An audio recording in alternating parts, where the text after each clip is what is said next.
বলেছি যে অন্যান্য পলিটিক্যাল পার্টিও তারা এই বক্তব্যকে এই সুরেই তারা কথা বলেছে, যারা বিরোধী দলগুলির কথাই বলছি।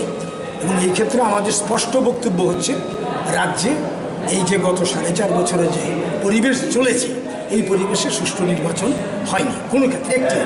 তো এটা যাতে আর পুনরাবৃত্তি না হয়, ভবিষ্যতে আমরা এই ক্ষেত্রে আমাদের সুনির্দিষ্ট বক্তব্য আমরা রাখবো পরবর্তী সভাতে। এই কথা আমরা বলে এসেছি। কমিশন বলছে পরবর্তী সময়ে তারা আমাদের দিক থেকে আমাদের বক্তব্য যেটা আছে সেটা রাখলে তারা শুনবেন। এবং আপাতত তারা এই যে ভোটার লিস্টের নাম তোলার ক্ষেত্রে যে পরামর্শগুলো, সেগুলো তারা নিয়েছেন নোট করে, এবং এই মতো ইলেকশন কমিশন কাজ করবেন সেটা বলেছেন।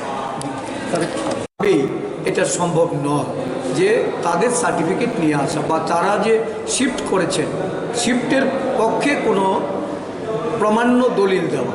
তো সেক্ষেত্রে আমরা বলেছি এই ফর্ম 7টাকে যথাযথভাবে বাস্তবায়ন করতে গেলে ওইখানে পার্টির তরফ থেকে সেন্ট্রালি, কারণ যখনই একটা অভিযোগ জানানো হয় তখন দেখা যায় এটা পার্সোনালি নেওয়া হয় এবং শাসক দল ওই বিএলের উপর আক্রমণ করে, বিএলেরা নিরাপত্তাহীনতায় ভুগছে।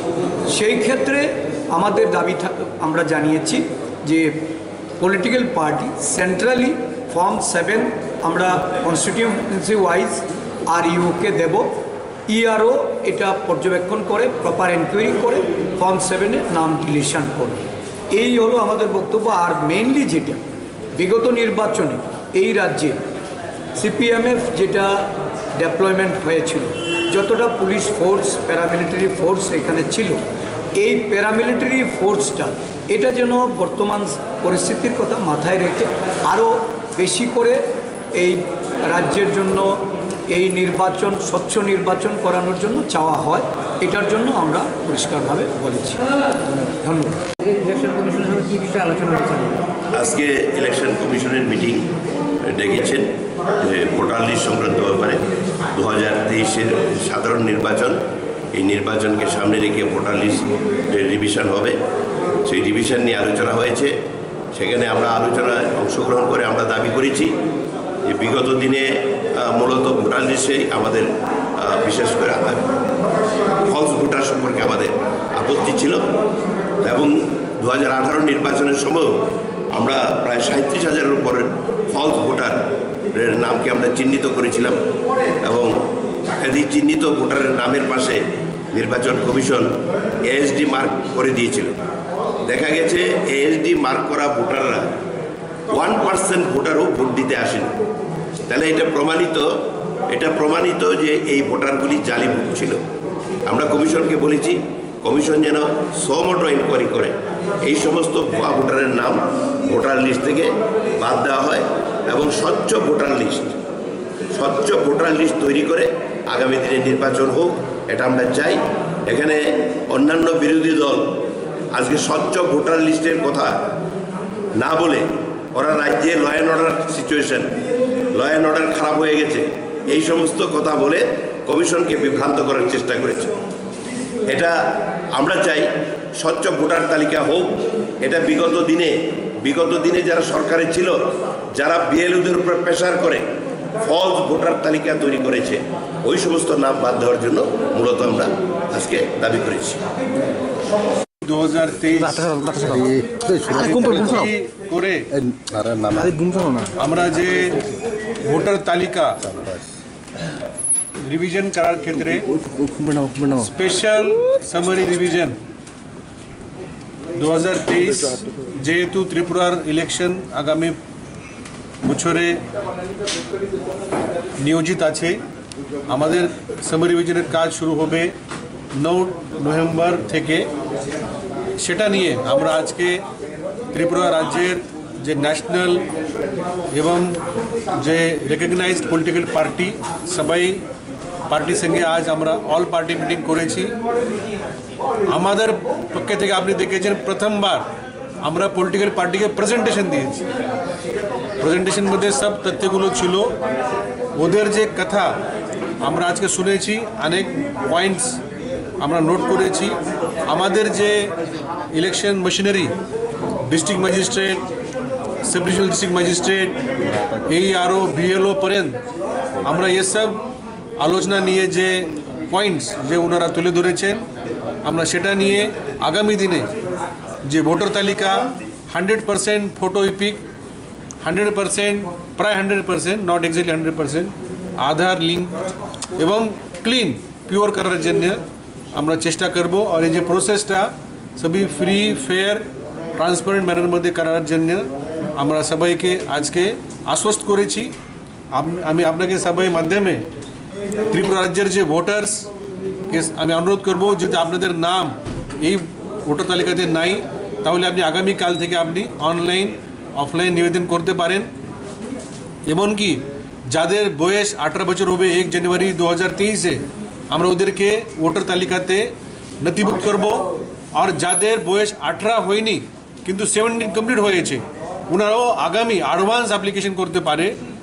যে কোয়ার্টার মধ্যে উনি 18 বছর পুরো হবে সেই কোয়ার্টার মধ্যে ওদের নাম ভোটার তালিকাতে অটোমেটিকলি চলে আসবে।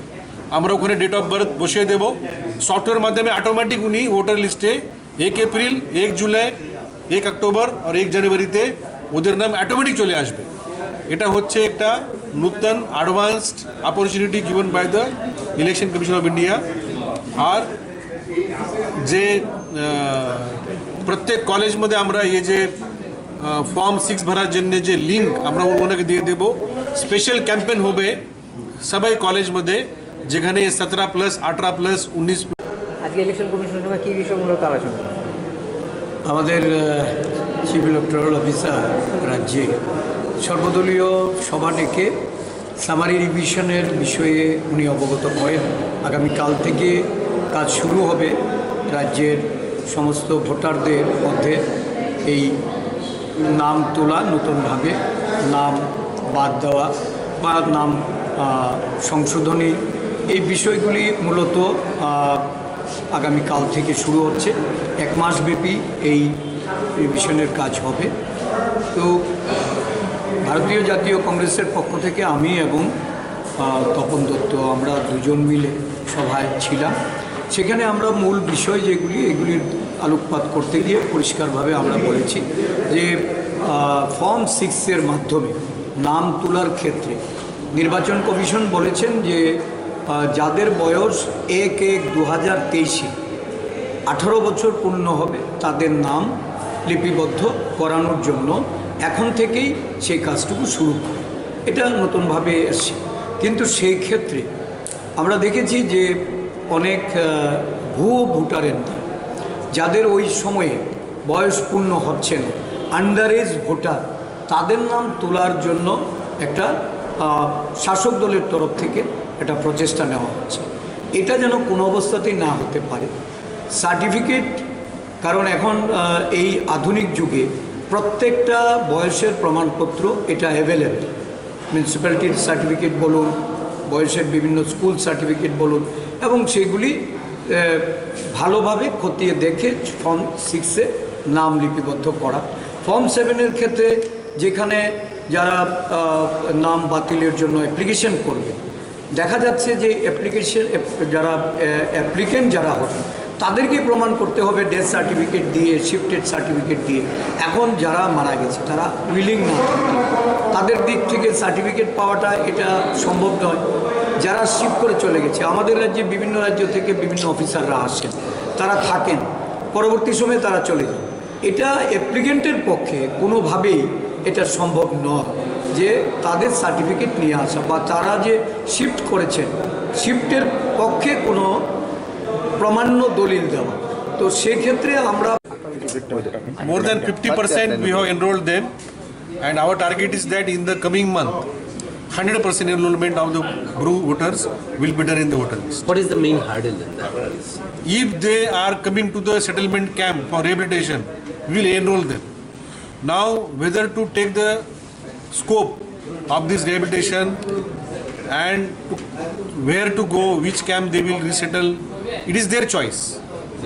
But our duty is that as soon as they come to the resettlement camp, within very few days, we give them the plot, house allowance, then the ROR is updated and they are given the. So we are doing it on real-time basis, and Election Commission also want 100% enrollment. So our target is that since election is coming, we are requesting them to go there as soon as possible and enroll them in the BRU voter list. Thank you. In case someone is not willing, what will be the because if We they will are- not force them. We will give them. We will motivate them. Don't worry. Everybody will go. Okay? Thank you. Will be done in the voter list. What is the main hurdle in that? If they are coming to the settlement camp for rehabilitation, we will enroll them. Now, whether to take the scope of this rehabilitation and where to go, which camp they will resettle, it is their choice.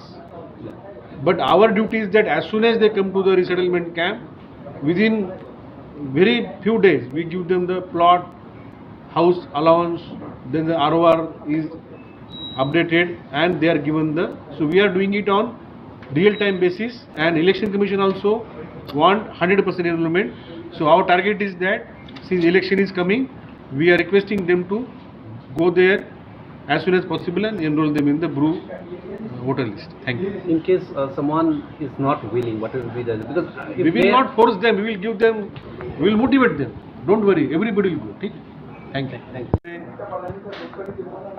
নিয়োজিত আছে আমাদের summer রিভিশনের কাজ শুরু হবে 9 November থেকে সেটা নিয়ে আমরা আজ